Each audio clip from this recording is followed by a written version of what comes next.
everyone, welcome back to my channel. My name is Krissy and I am Filipina American, and October is Filipinx American History Month, hence, you know, the fit and the blue liner. I don't know if you can see, but I decided why not go all out and just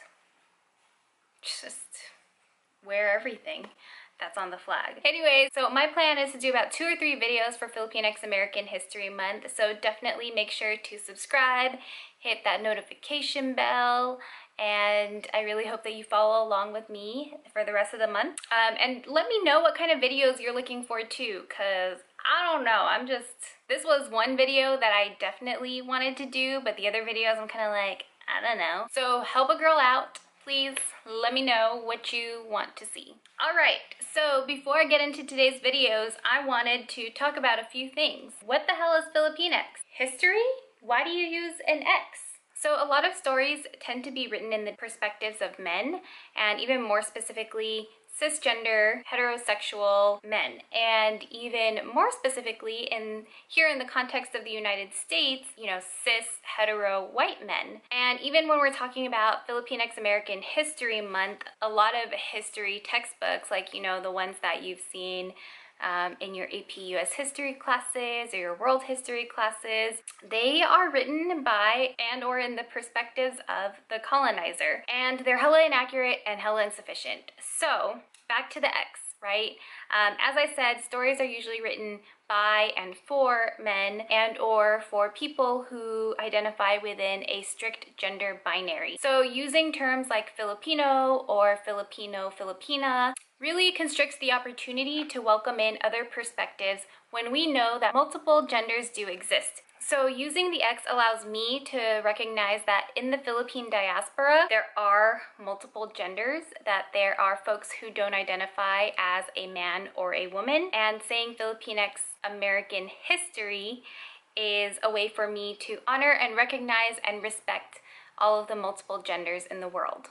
So just a disclaimer, I know that in many of our communities, you know, for our elders, for people who are learning the English language, etc., saying Filipinx might not be the easiest or most accessible thing to do. And I'm not here to tell people what to say. I do know that language is just one way that can help people feel more welcome and included. And Filipinx as a term has helped a lot more queer and trans folks feel included in histories and stories and spaces. And that's something that I definitely want to do. You know, I want to make sure that folks who are queer and trans and gender non-conforming, that this is a space for you and that I respect you and honor you. So that's something that I'm going to continue doing. Something I will note is that in this video, I'm going to be sometimes saying Filipino, and there are some cases where I feel like that's more natural for me or more appropriate for me. So for example, there's an organization that I will talk about that uses the term Filipino, and I want to respect that that is their organization, so I'm going to use what they use. And then I also sometimes use Filipino to talk about more generally our culture rather than the people. So when I'm talking about people, I try to use Filipinx, and when I'm talking about culture or communities, or if I'm honoring an organization, then I will use what they use.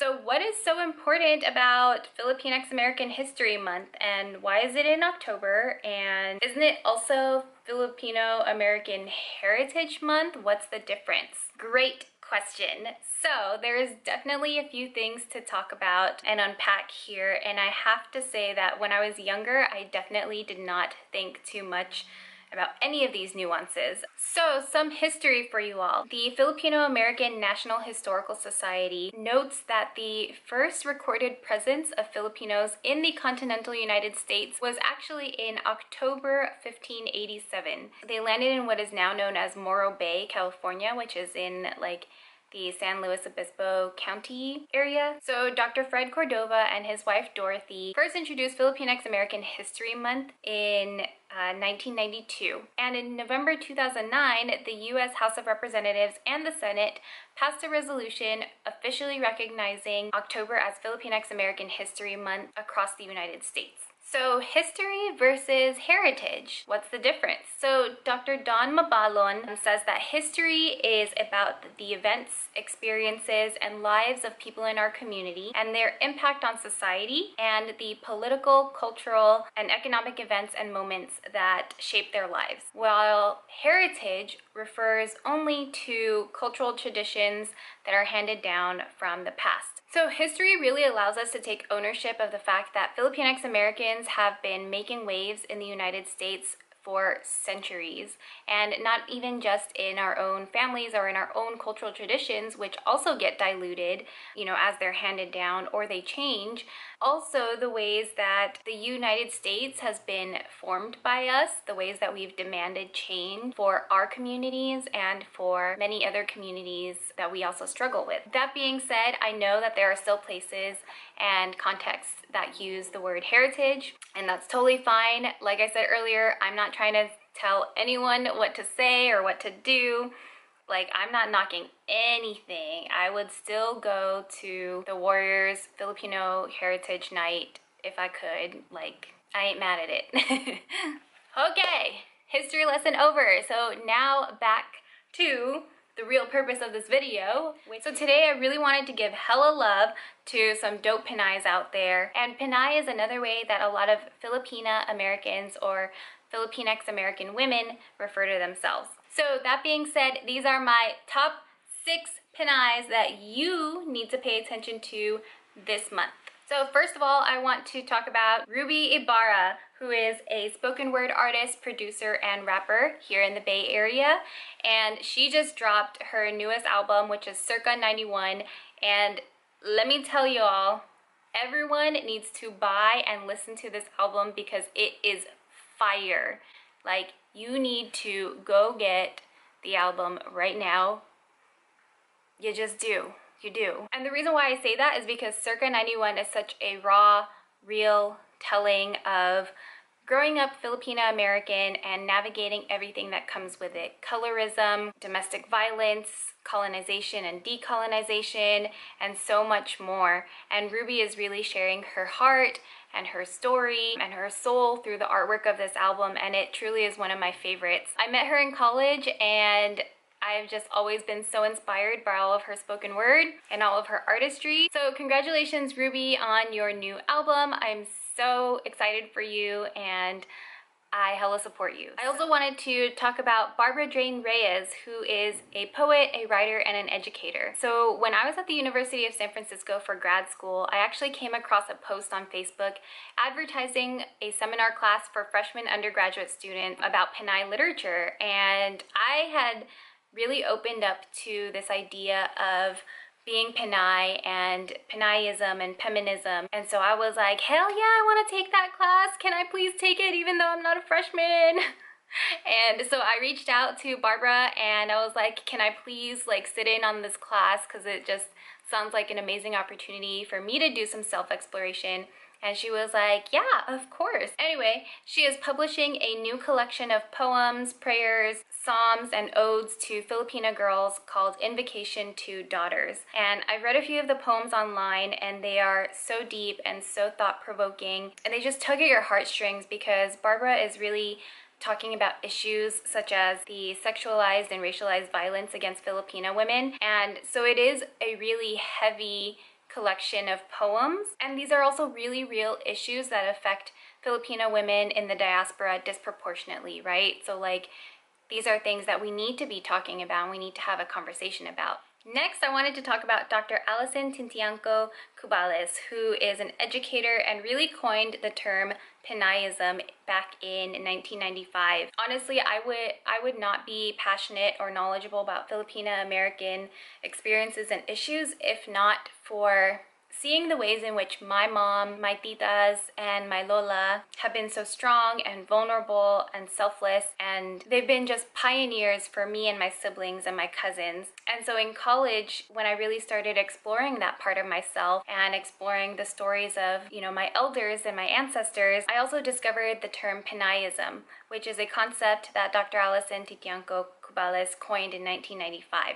So I'm going to read you all a short summary of what Pinayism is.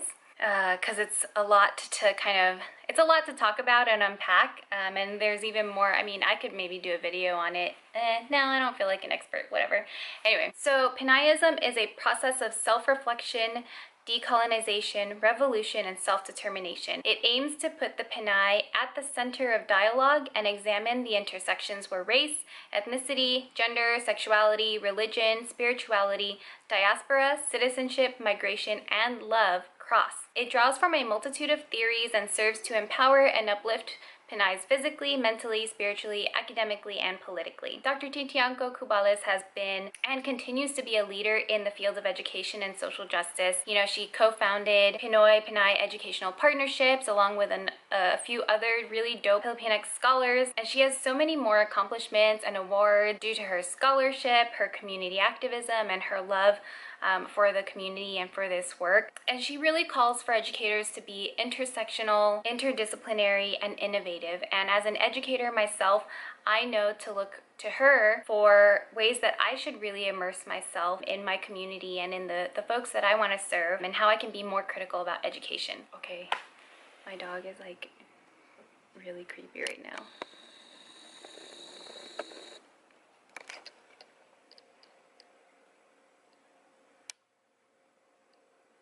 Okay, so next I wanted to talk about Francesca Mateo, who is an artist, writer, entrepreneur, and educator, and she's also my best friend. So my best friend is the founder of Empire in the Air, which is a community-based clothing line that has always given back to their roots. You know, Francesca started Empire in the Air in college, knowing that her purpose in life is to serve the people and be as creative as possible while doing so. So her art and her life's work has always been focused on having a positive impact on the world and inspiring others to also think about how they can be positively impacting the world. We've been best friends since we were 12, so like, yeah, 14 years now, and I have always been so inspired by Francesca because she is not only ambitious AF, she's also conscious AF. Her clothing line, Empire in the Air, now is really focusing on sustainability. So they've been upcycling a lot of thrifted items for their collections lately, which is so dope. And her lifestyle has really been shifting to minimalism and reducing waste and reducing the negative impact that us as humans have on this planet. So I really think that we can all take the time to do a little bit more of that as well. Next, I wanted to talk about Aileen Cesaro, who is a chef, eco-educator, and food advocate. And she's someone that I recently started following because I saw one of her blog posts on hellopinay.com, and it was about the camote, or the sweet potato, and decolonizing Filipinx foods, and I was like, hell yeah, girl, how you know I'm trying to decolonize my life? So I've been following her since then, and she's done a lot of work on environmental food justice, which is something that I'm really trying to learn more and more about. She has a food business called Sariwa, which means fresh in Tagalog, and then also a blog called Kitchen Cuento, which really explores the relationships between food, our stories, and our land. Something that she's actively trying to do is help others see that Filipino food can be healthy. You know, there's often a misconception that Filipino food is really greasy and oily and not good for you. And yeah, that's true to an extent. And there's also a lot of great recipes that focus on fresh ingredients and have some great benefits. So I really appreciate that she is doing that work. And in that same theme, I really wanted to talk about RG of Estig Vegan, who is a plant-based professional and chef here on YouTube. My family has been vegan since 2014, and at first we were really missing Filipino food, and then we discovered Estig Vegan, and we've been chilling ever since. And she is the sweetest person ever. Like, we've met her at a few Bay Area vegan potlucks, and she is honestly just so open and welcoming and inviting. And she's so passionate about her recipes too. Like, she works really, really hard to perfect her recipes and make sure that they taste the same as the non-vegan recipes. And her work is something that I really appreciate, and her recipes have never failed our family. and I really appreciate that she has an amazing platform here on YouTube and an opportunity to be able to influence others to make better decisions. So those are my top 6 Pinays that y'all need to pay attention to right now, and especially for Filipinx American History Month. Honestly, it was just going to be 5, but then I couldn't narrow it down. And it could honestly be a bigger list. However, I feel like this is a really good list to start off with. Anyway, I'm just really excited that I could share with you all just some of my favorite Pinays for a few reasons. You know, one, I think that women and femmes of color especially are rarely given much recognition or spotlight, and we really need to give so much more space, appreciation, and payment to our women and our femmes. And also just feminism and Pinayism, you know, the whole recognition that I am Filipina and I am a woman and I couldn't be who I am or do the things that I do without all of that, without all of my identities, and especially without all of the Pinays in my family and in the diaspora who are paving the way for me and for others like me, you know, to really know what feminism means to us as Filipina American women. So I have linked everyone in the description box below, as well as some of my favorite resources to engage more about Pinay stories, Pinay issues, and experiences. So please definitely check everyone out. I really hope that you all enjoyed this video. Please let me know what other videos you want to see for Filipinx American History Month. Do your thing, and I will see you all later. Bye!